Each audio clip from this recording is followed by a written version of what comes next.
Question number 6 देखो बच्चों, अभी मैंने आपको 5 क्वेश्चन तक क्वेश्चन सॉल्यूशन करा दिए थे। हमें इंटीग्रेशन करना है रूट में a x plus b d x का। तो इसे लेट कर लिया I is equal to root में a x plus b d x. तो यहाँ से लेट कर लिया हमने root a x plus b is equal to t मान लिया।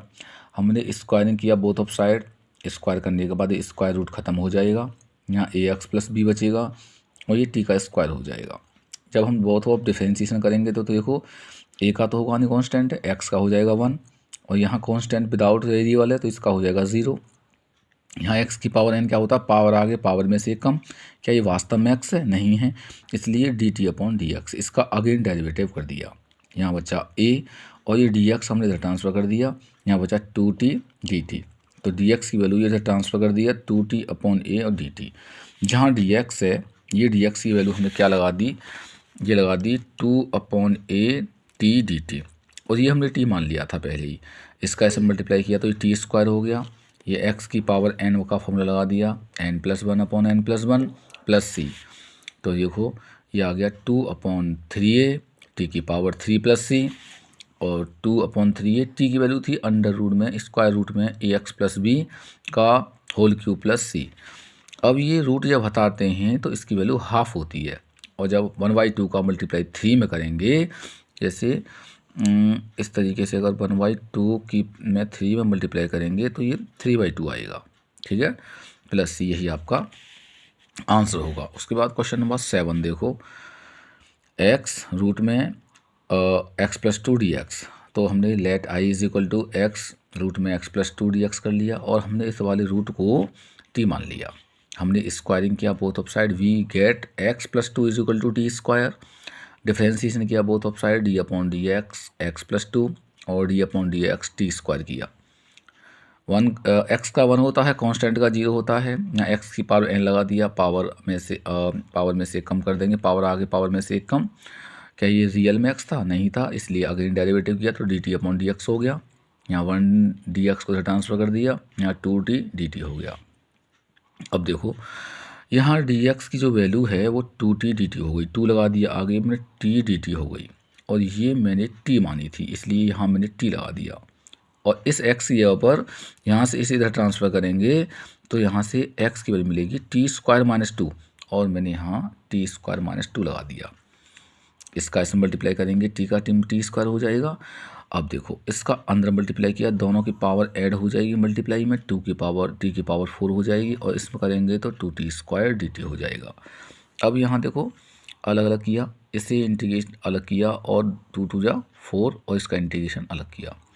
एक्स की पावर एन क्या होता है, एक्स की power n plus 1 upon n plus 1। ऐसे यहाँ एक्स की पावर एन क्या होता है, एक्स की power n plus 1 upon n plus 1 plus c. इन दोनों को ऐड किया, ये हो गया 5 और इन दोनों को ऐड किया, ये हो गया 3 प्लस सी। ठीक है, अब यहाँ हमें क्या करना है, हमें टी की वैल्यू लगानी है। टी की वैल्यू लगाई हमने तो देखो ये हो गया 2/5, टी की वैल्यू है रूट में एक्स प्लस 2 की पावर 5 माइनस 4/3 और ये रूट में एक्स प्लस 2 की पावर 3 प्लस सी। और जब रूट हटाते हैं तो हाफ हो जाता है, जब हाफ 1/2 करेंगे उसमें मल्टीप्लाई हो रहा है 5 का तो ये 5/2 हो जाएगा। ऐसे ही एक्स प्लस 2 की पावर हाफ करेंगे, हाफ में जब 3 का मल्टीप्लाई करेंगे तो 3/2 हो जाएगा प्लस सी। यही आपका आंसर है। उसके बाद क्वेश्चन नंबर देखो आपका 8वां, एक्स रूट में 1 plus 2 x square D x. इसे लेट आई कंसिडर कर लिया और ये एक्स रूट में 1 plus 2 x square D x हमने इसे टी कंसिडर कर लिया। वो स्क्वायरिंग बोथ ऑफ साइड, इसका रूट ख़त्म हो जाएगा, 1 प्लस 2 एक्स स्क्वायर हो जाएगा और ये टी स्क्वायर हो जाएगा। यहाँ d upon d x 1 plus 2 x square is equal to d upon d x और ये टी स्क्वायर। कॉन्स्टेंट का हो गया 0, ये 2 है ये हमारे पास, इसका पावर आगे पावर में से एक कम इज इक्वल टू ये पावर आगे पावर में से एक कम। क्या ये रियल में एक्स है? नहीं है, तो इसलिए अगेन डेरिवेटिव किया इसका तो ये हो जाएगा D T upon d x. तो 2 2 जा 4x हो जाएगा, यहाँ पर ये 2t dt हो जाएगा। 2 2 जा 4, यहाँ 2x dx आया और ये t dt। हमें x dx निकालना है तो x dx हो जाएगा 1/2 t dt। तो यहाँ देखो x dx ये तो आ गया 1/2 t dt और ये हमने t कंसिडर पहले ही कर लिया था, ये देखो। और t का t में मल्टीप्लाई करेंगे तो ये t स्क्वायर हो जाएगा। जब ये टी स्क्वायर हो जाएगा तो यहाँ एक्स की पावर एन का फॉर्मूला लग जाएगा, एक्स की power n plus 1 upon n plus 1 plus c. इसका ऐसे मल्टीप्लाई करेंगे ये 6 हो जाएगा। टी की वैल्यू लगा देंगे रूट में 1 + 2x स्क्वायर की पावर 3 + c, और इसकी रूट की पावर हाफ होती है, और हाफ का मल्टीप्लाई जब 3 में करेंगे तो ये 3/2 + c आ जाएगा। उसके बाद क्वेश्चन नंबर 9 देखो, ये है आपका इंटीग्रेशन 4x + 2 स्क्वायर रूट में x² + x + 1 dx, let i = 4x + 2 square root x² + x + 1 dx।